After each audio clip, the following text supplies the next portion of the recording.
রূপসা ফ্যামিলিতে তোমাদেরকে সবাইকে জানাই অনেক অনেক ভালোবাসা।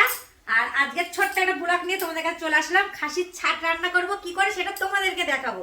তো চলো, তো তোমরা কে কেমন করে খাও জানি না, আমরা তো এমন করে খাই। এই যে গরম জল করে, এই যে এটা হচ্ছে খাসির ফুলকো, এই ফুলকোটা ভালো করে ফুটিয়ে তারপর এটা পরিষ্কার করব। আর গরম জল এই যে খাসির মাথার মধ্যে দিয়ে দিয়েছি, এটা ভালো করে পরিষ্কার করে ধুয়ে নেব, তারপরে রান্না করব। তো চলো, এই যে আলু কেটে নিয়েছি, আর এদিকে দেখো খাসির ফুলকোটা ভালো করে গরম জল দিয়ে ফুটিয়ে নেব।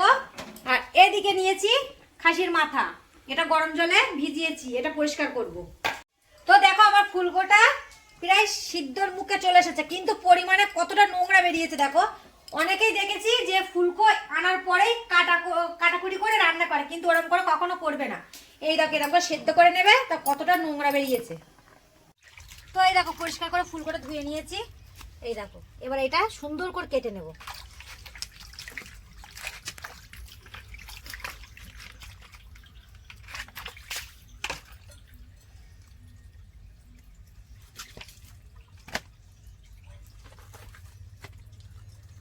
এগুলো পরিষ্কার করে বেছে নিতে হয়, না হলে ভিতরে নোংরা থাকে।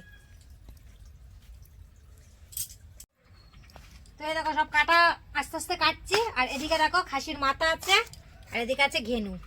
তো সবটুকু ধুয়ে তারপর আমি আসছি। তো দেখো সবকিছু ধুয়ে রেডি করে দিয়ে এসেছি, এই যে নুন হলুদ মাখানো আছে। এবার এখন ভাজছি ঘেনু। তো ঘেনুটা ভাজার পরেই তরকারিটা রান্না করব। তো আমার রান্না পুরোপুরি রেডি, এই দেখো। তো কেমন হয়েছে কালারটা অবশ্যই কমেন্টে জানিও। আর যদি ভালো লাগে তাহলে নেক্সট ভিডিও আবার দেখতে পাবে। তো চলো, টাটা।